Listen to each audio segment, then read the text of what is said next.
नमस्कार दोस्तों, स्वागत है आप सभी लोगों का। आज के इस वीडियो में देखेंगे सामान्य हिंदी का प्रैक्टिस सेट नंबर 1 और ये सभी यूपीएससी के साथ साथ सभी एग्जाम के लिए इंपॉर्टेंट होगा, जिसमें भी आपकी हिंदी पूछी जाती है। और ये पहला सेट है दोस्तों, आगे हम इसको कंटिन्यू करते रहेंगे। ठीक है, तो चलिए स्टार्ट करते हैं। दोस्तों, जब भी मैं क्वेश्चन पूछूं तो उसका आंसर आप कमेंट बॉक्स में दे करके फिर आंसर मिलाइएगा, जिससे आपको पता चले कि लास्ट में आपने कितने क्वेश्चन सही किए, और आप उसे भी कमेंट में बता सकते हैं। तो चलिए स्टार्ट करते हैं। रस के कितने अंग होते हैं? ऑप्शंस में से बताइए जिन लोगों को आ रहा है। तो रस के होते हैं 4 अंग। अंग पूछ रहे हैं, रस नहीं। रसों की संख्या 9 होती है। भरत मुनि के अनुसार अगर बात करें तो 8।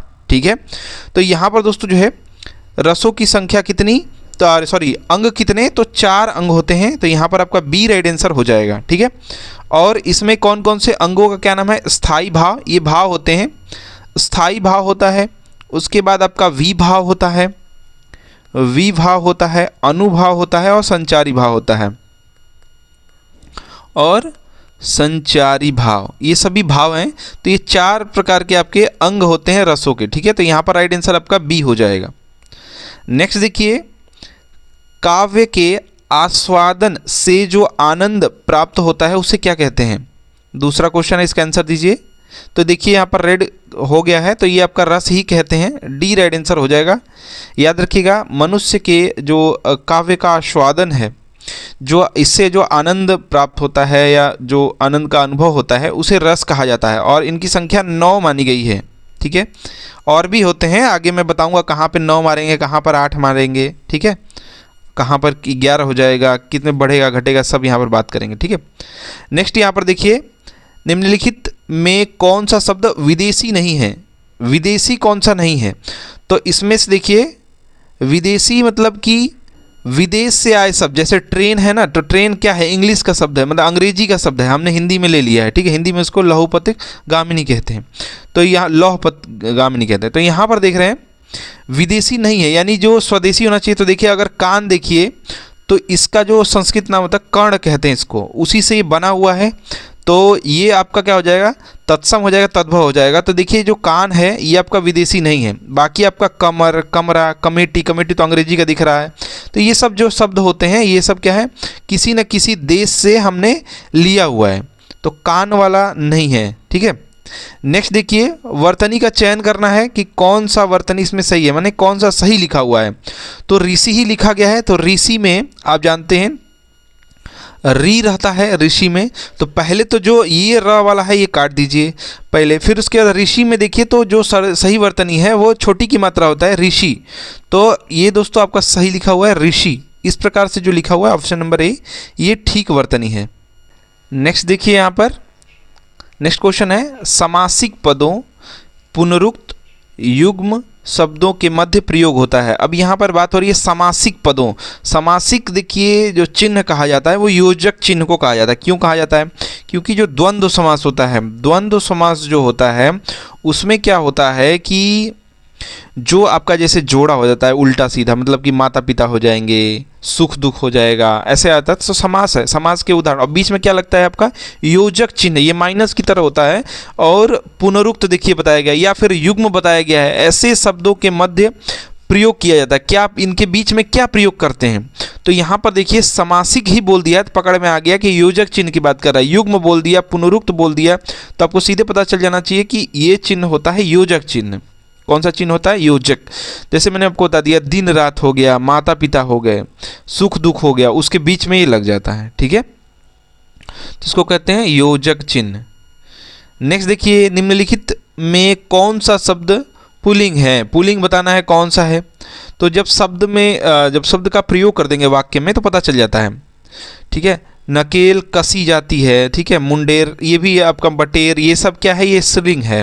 पुल्लिंग इसमें से कौन सा है? अंधेरा, अंधेरे। तो ये आपका ए बिल्कुल ही सही उत्तर हो जाएगा। ठीक है, अंधेरा फैला हुआ था, ऐसे आप वाक्य में प्रयोग करके देख लीजिए। नेक्स्ट देखेंगे, अर्थ के आधार पर वाक्यों के भेद बताना है। अर्थ के आधार पर वाक्य कितने प्रकार के होते हैं? तो अर्थ जब बोल दिया ना, अर्थ, तो इसमें एक ट्रिक है। अर्थ, अर्थ बोला है ना, यानी 8 की बात कर रही है। अर्थ यानी 8 की बात हो रही है। अर्थ बोला ना, तो अर्थ मतलब एट्थ एक ही तरह है।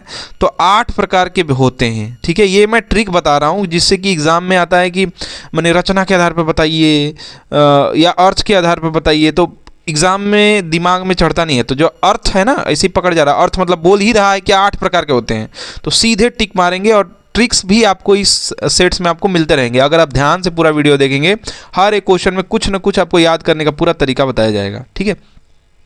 तो 8 प्रकार के होते हैं। इसमें कौन कौन से होते हैं? एक विधिवाचक होता है, विधिवाचक होता है।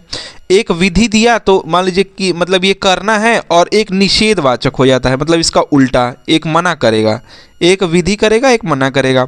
एक आज्ञा देगा, आज्ञा, और एक प्रश्न पूछेगा, ठीक है। ऐसे याद करेंगे तो याद हो जाएगा, ठीक है। वैसे तो ऐसे आता नहीं है कि सब लिख करके बताओ, बस इतना पूछेगा कितने हैं।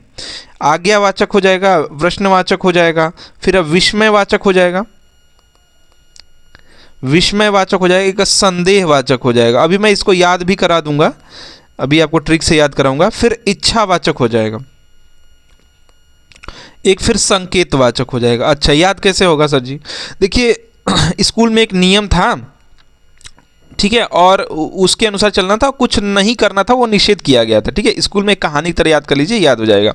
फिर क्या हुआ कि हमने इसको निषेध वाले को तोड़ दिया, और आज्ञा कुछ और थी, ठीक है। सर जी ने, मतलब मान लीजिए टीचर है, तो क्या कहेंगे टीचर, मान लीजिए आप छोटे हैं क्लास में, तो बोलेंगे देखो ये करना है, ये नहीं करना है, ठीक है।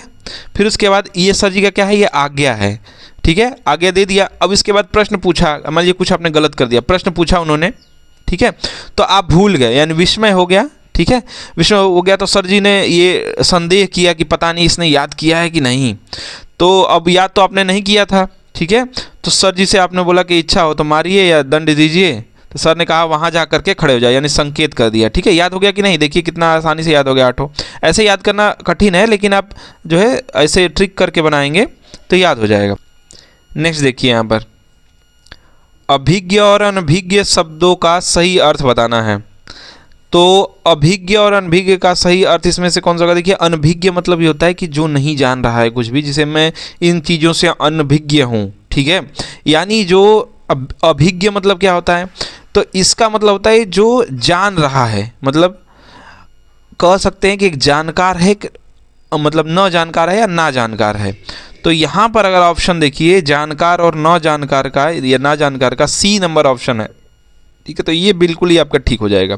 ज्ञानी है तो ये पढ़ना नहीं होना चाहिए था, अज्ञानी इसको होना चाहिए था, अज्ञानी, और इसको मतलब जान रहा था, तो जानकार और न जानकार होगा इसका। अगम्य हो गया, गम्य हो गया, ये तो दूसरा ही चीज़ है, ठीक है। जाने योग्य, न जाने योग्य, ऐसे है। नेक्स्ट देखिए, स्वर संधि कितने प्रकार के होते हैं? देखिए संधि आपके 3 प्रकार के होते हैं। एक होता है स्वर, एक होता है व्यंजन, और एक होता है आपका विसर्ग, ठीक है। तो इसमें स्वरों के प्रकार होते हैं स्वर के जो प्रकार होते हैं वो 5 प्रकार के होते हैं। तो ऑप्शन डी इसका राइट आंसर हो जाएगा। शुरू करते हैं। 5 प्रकार के होते हैं। एक होता है दीर्घ, ठीक है, एक होता है आपका गुण, एक होता है वृद्धि, एक होता है यण, एक होता है अयादि। तो ये आपके 5 प्रकार होते हैं। इनको भी आगे क्वेश्चंस आएंगे तो बताते चलेंगे।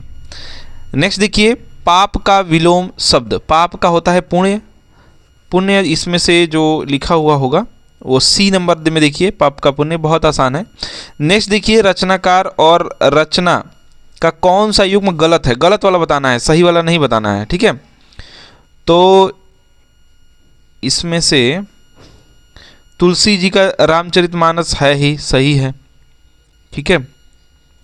कुतुबन का दोस्तों आपका मीर गावत, ये भी आपका ठीक ही है। जैसी का पद्मावत, ये तो फिल्म भी बन चुकी है, सभी लोग जानते ही हैं।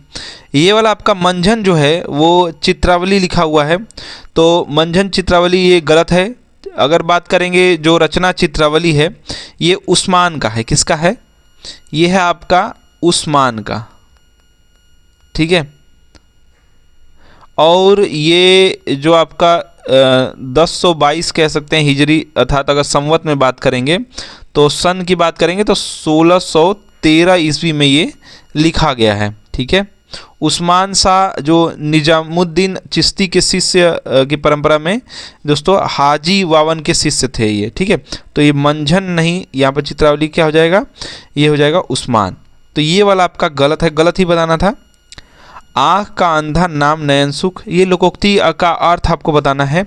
तो जो गुण है उसके विरुद्ध नाम इसका है, मतलब जो आँख का अंधा है नाम उसका नयन सुख है, तो इसका मतलब ये होता है कि गुण के विरुद्ध नाम। तो गुण के विरुद्ध नाम देखिए ऑप्शन नंबर जो है, गुण के विरुद्ध नाम अनुरूप ये है, तो नाम के अनुसार नाम मतलब गुण के अनुसार नाम हो जाएगा, तो वो तो है नहीं, उल्टा है, यानी गुण के विरुद्ध नाम, यानी बी इसका सही उत्तर हो जाएगा। मिलाते रहिएगा भैया कितना सही आपका आंसर हो रहा है, ठीक है। नेक्स्ट देखिए, नीचे दिए गए मुहावरे और उनके अर्थ के जोड़े में से एक जोड़ा सही नहीं है, मतलब गलत वाला है, उसे पहचाने, गलत वाला बताना है, ठीक है, ध्यान सुनिएगा। अच्छा, यहाँ पर देखिए पहला क्वेश्चन, अपने पैर पर खड़ा होना यानी स्वावलंबी होना, बिल्कुल ठीक बात है। दूसरा आपका दिया हुआ है, मैंने गलत वाला हमको पहचाना है ना। तो नेक्स्ट देखिए, आँच न आने देना यानी जरा भी कष्ट या दोष न आने देना, ये भी बिल्कुल ठीक है। आसन डोलना यानी विचलित न होना, देखिए आसन डोलने का मतलब यही है कि किसी कारणवश जो है विचलित हो जाना, या मन विचलित, कुछ भी कह सकते हैं, मतलब विचलित हो जाना आसन डोलने का मतलब। अब यहाँ पर देखिए विचलित न होना बोला है, और हमको क्या बताना था, गलत वाला, देखिए जो सही नहीं है तो यही गलत है। आसन डोलने का मतलब ये होगा मन विचलित हो रहा है या ऐसा कुछ कारण से हो रहा है, तो यहाँ पर विचलित ना होना बोला था। आगे देखिए, आसमान टूट पड़ना यानी गजब का संकट पड़ना, ये भी ठीक है, तो यही वाला आपका सी राइट आंसर हो जाएगा, गलत वाला बताना था। नेक्स्ट देखिए, लेन देन, ठीक है, और आपका विरह मिलन, जड़ चेतन आदि शब्द युग्मों के बीच किस विराम चिन्ह का प्रयोग किया जाएगा। तो अभी बताया ये द्वंद्व समास वाला कार्यक्रम है, और समासिक चिन्ह उसको कहते हैं, इसको योजक चिन्ह कहते हैं, ठीक है। योजक चिन्ह ऐसे ही माइनस की तरह होता है, देख लीजिए। और ये देखिए जब उल्टा रहता है यानी लेन देन देखिए, विरह मिलन देखिए, जड़ चेतन देखिए, उल्टा वाला जोड़े जो होते हैं उसमें ये लग जाता है, बी इसका राइट आंसर हो जाएगा, ठीक है।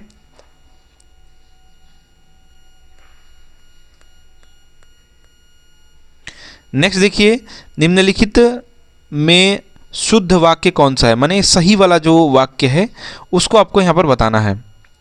तो देखेंगे कौन सा इसमें सही है, मैं आपका दर्शन करने आया हूँ। आगे देखेंगे, इस बात के कहने में किसी को संकोच न होगा, तो इस बात को होना चाहिए, तो इस बात के हो गया है, ठीक है। मैं अपनी बात के स्पष्टीकरण के लिए तैयार हूँ, ये भी बात आपकी सही लग रही है।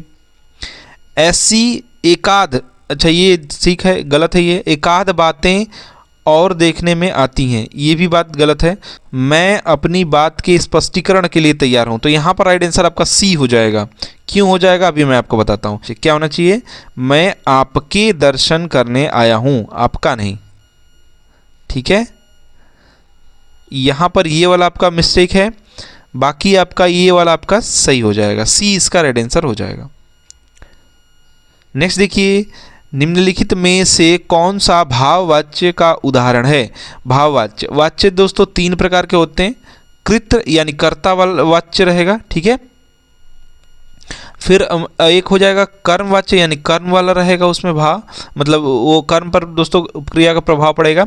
और एक होता है भाववाच्य, तो इसको जो पकड़ने का तरीका होता है वो कर्ता पे डिपेंड, मतलब कर्म पे और भाव पे, तीनों से पकड़ में आ जाता है। तो भाव वाला जो है ना उसमें ऐसा होगा जो जैसे सकने वाला आएगा, जैसे आप नहीं वाला देखेंगे, जैसे अभी मैं पकड़ के बता देता हूँ, जैसे मैंने पुस्तक पढ़ी, तो यहाँ पर जो है ना क्या होगा, यहाँ पर भाव है ही नहीं, मतलब भाव वाला जो रहता है उसमें होता है कि ये नहीं हो रहा है, वो नहीं हो रहा है, जैसे कि उसमें सकने का क्षमता का यहाँ पर दिखाया जाएगा, ठीक है। जैसे आप ऑप्शन नंबर डी में देखिए, धूप में चला नहीं जाता, देख रहे हैं, तो ये वैसे ही आपका भाव व्यक्त करेगा, ठीक है। तो यहाँ पर डी राइट आंसर हो जाएगा। कर्म वाला दोस्तों जो रहेगा वो आपका कोई इसमें कर्म लिखा रहेगा, जैसे देखिए आम खाया जाता है, ये हो गया। ऐसे ही आपका रहेगा, और जो उसमें रहेगा कर्ता वाला आपका ऑप्शन बता ही दिया है।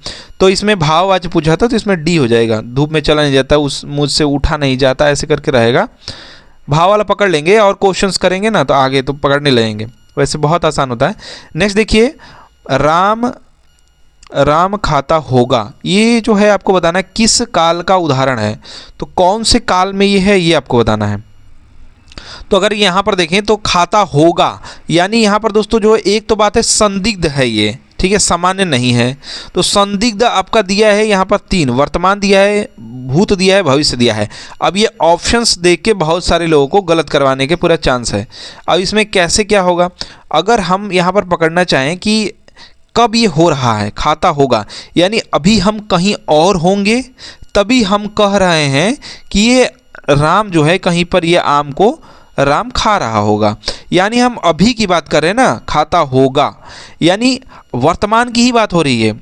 खाता होगा यानी ये भूत तो होगा नहीं, मतलब खाएगा रहेगा, मतलब भविष्य में कुछ खाएगा, और हम कहीं और हैं, हमने देखा था वो खा रहा था, तो या फिर हम ऐसा एक अनुमान लगाते हैं कि इस समय वो खा रहा होगा, ठीक है, यानी खाता होगा। अगर बात करेंगे संदिग्ध वर्तमान की बात हो रही है, वर्तमान की ही हम बात कर रहे हैं, ठीक है, तो यहाँ पर आपका ए राइट आंसर हो जाएगा, ठीक है। जैसे गाड़ी आती होगी, ठीक है, नेहा खाना खाती होगी, ठीक है, बच्चा रोता होगा, ठीक है, तो ऐसे बहुत सारे ऐसे आपके उदाहरण हैं। नेक्स्ट देखिए, किस शब्द की वर्तनी शुद्ध है, माने कौन सा सही लिखा गया है। तो देखिए पृष्ठ होता है, आपने देखा है जो हम लोग पेज पलटते हैं उसको पृष्ठ कहते हैं, ठ है, ट नहीं। और पर्याप्त होता है, तो पर्याप्त होता है, पर्याप्त हो गया है ये, ठीक है, ये भी गलत है, यानी शुद्ध वर्तनी आपको बताना है। तो आपका नेक्स्ट देखेंगे तो प्रियदर्शिनी, ये भी आपका गलत है। और यहाँ पर जो है आपका ब्रिज नहीं होता है, ब्रज भाषा होता है, तो बिल्कुल ठीक लिखा हुआ है, ये आपका डी बिल्कुल ही सही लिखा हुआ है, ठीक है। प्रियदर्शनी होता है, प्रदर्शनी नहीं होता है, ठीक है, ठीक है, तो ये आपका गलत है, ये आपका गलत है, ये आपका गलत है। ऑप्शन नंबर डी यहाँ पर राइट आंसर हो जाएगा, ब्रज भाषा होता है। नेक्स्ट देखिए, उनके बिना तुम कुछ नहीं हो, वाक्य में आपको संबंध बोधक बताना है। तो उनसे आपका संबंध कौन बता रहा है, बिना, तो बिना आपका संबंध बोधक हो जाएगा बी, ठीक है। जैसे आप देखेंगे क्या कर रहा है, शब्द जो है संज्ञा सर्वनाम के बीच क्या कर रहा है, यानी आपके उनके और तुम, मतलब इनके बीच क्या कर रहा है, ये संबंध करता है। जैसे कि आप देखेंगे आगे, पास, बिना, ठीक है, उसके पास तुम हो, ऐसे करके रहेगा, तो आप समझ जाएंगे कि क्या है, ये आपका संबंध बोधक, माने आपका इनसे संबंध बता रहा है। और भी बहुत सारे शब्द हैं, ये तो थोड़ा सा ट्रिकी दे दिया है। नेक्स्ट देखिए, गोद लिया हुआ पुत्र को क्या कहते हैं, गोद लिया हुआ पुत्र को दत्तक कहते हैं, दत्तक पुत्र। तो यहाँ पर आपका राइट आंसर क्या हो जाएगा, बी राइट आंसर हो जाएगा, ठीक है। जैसे रानी लक्ष्मीबाई ने किसको लिया था गोद, कमेंट बॉक्स में बताइएगा, दत्तक पुत्र कहते हैं, ठीक है। नेक्स्ट बात करेंगे, निम्नलिखित में से किस शब्द में तद्धित प्रत्यय का प्रयोग हुआ है, निम्नलिखित में से किस शब्द में तद्धित, देखिए प्रत्यय दो प्रकार के, एक कृत प्रत्यय या कृदंत प्रत्यय एक ही है, एक है आपका तद्धित प्रत्यय, ठीक है। तो ये दोस्तों आप तुरंत ऐसे पकड़ सकते हैं, ठीक है। तो यहाँ पर पूछा ये जा रहा है कि तद्धित प्रत्यय का प्रयोग किसमें हुआ है, तो एक जो है तद्धित प्रत्यय का पकड़ते कैसे हैं, देखिए कृत वाला खाली सिर्फ जो है क्या रहेगा, क्रिया से रहता है कृत वाला, ठीक है। और जो तद्धित है इससे तीनों से पकड़ सकते हैं, जैसे ये क्रिया में लगेगा दोस्तों, और ये जो लगेगा संज्ञा में लग सकता है, तद्धित जो है संज्ञा में लगेगा, सर्वनाम में लग सकता है, विशेषण, ये तीनों के अंत में लग सकता है, ठीक है। जैसे कि आपका जो आपका ऑप्शंस जैसे दिए हैं, इसमें से ऑप्शंस में से जो चुनेंगे आप, वार्षिक, ए इसका राइट आंसर हो जाएगा, तद्धित प्रत्यय का ये उदाहरण है, ठीक है। वर्ष में लगा हुआ है आपका वार्षिक, ठीक है, एक लग गया है। और बात करेंगे जैसे आपके और भी एग्जाम्पल्स हैं, जैसे कि उदाहरण है, जैसे कि लघु में आपका क्या लग जाएगा, लघुता। मैंने यहाँ पर ये समझाने का प्रयास किया कि तद्धित प्रत्यय जो होता है, प्रत्यय दो प्रकार के, कृत या कृदंत प्रत्यय एक ही बात है, और एक तद्धित प्रत्यय होता है। तो तद्धित प्रत्यय जो होता है संज्ञा में लगता है सर्वनाम में विशेषण में, तो जहां ऐसा हो संज्ञा में लगा हो सर्वनाम में विशेषण में, तो पकड़ करके आप तुरंत प्रत्यय बता देंगे, ठीक है। तो यहाँ पर जो देखिए अगर क्रिया में लगा हुआ है, ठीक है, क्रिया में लगा हुआ है तो वो कृत प्रत्यय के अंतर्गत या कृदंत प्रत्यय के अंतर्गत आएगा। तो वर्ष में लगा हुआ है ये, तो आप समझ रहे हैं वर्ष जो है आपका क्या है, संज्ञा सर्वनाम या विशेषण में से आएगा। अगर भिड़ंत जो है, जिसे भिड़ंत क्या है, भीड़ में नहीं लगा हुआ है, भिड़ंत मतलब ये बात है लड़ने वाली बात हो रही, क्रिया है ये, लड़ाई में भी देखिए लड़ने वाली की बात हो रही है, मिलना भी एक क्रिया ही है। तो ये सभी जो हो जाएगा कृदंत प्रत्यय के अंतर्गत आता है। वार्षिक जो है आपका ए राइट आंसर हो जाएगा तद्धित प्रत्यय के अंतर्गत। जैसे मैं बता रहा था और एग्जाम्पल्स, जैसे लघु में ता लगा देंगे, लघु में आपका लघुता हो जाएगा, ठीक है। जैसे आपका जो है बड़ा में बड़ाई हो जाएगा, सुंदर में सुंदरता हो जाएगा, ऐसे आपके प्रत्यय बनाए जाते हैं। नेक्स्ट देखिए संयोग में किस उपसर्ग का प्रयोग हुआ है, तो सम जो है जिसे संयोग हो जाएगा, संस्कार हो जाएगा, इसमें सबको तोड़ेंगे ना तो अंक की मात्रा जो है ये आपका जो है म देगा, ये म हलंत वाला तोड़ करके देगा, सम धन योग संयोग हो जाता है। तो आपका यहाँ पर उपसर्ग पूछा था, आगे वाला हो जो है उपसर्ग हो जाएगा, पीछे वाला प्रत्यय होता है, तो ए इसका राइट आंसर हो जाएगा। नेक्स्ट देखिए कार्यालय आदेश में अधिकारी का हस्ताक्षर किस स्थान पर आएगा।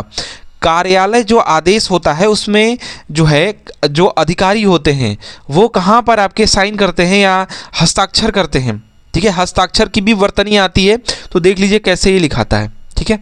अच्छा, हस्ताक्षर कहाँ होता है, जो कार्यालय आदेश, मान लीजिए ये कार्यालय का आदेश है, तो इसमें क्या होता है नीचे जो दाहिनी ओर कोई भी आप देख लीजिए, जो आप कोई भी आप देखते होंगे जो नोटिफिकेशन इत्यादि जहाँ भी कार्यालय का निकलता है, तो उसमें क्या होता है ये नीचे जो है आपके लिखा होता है दाहिनी तरफ, ठीक है।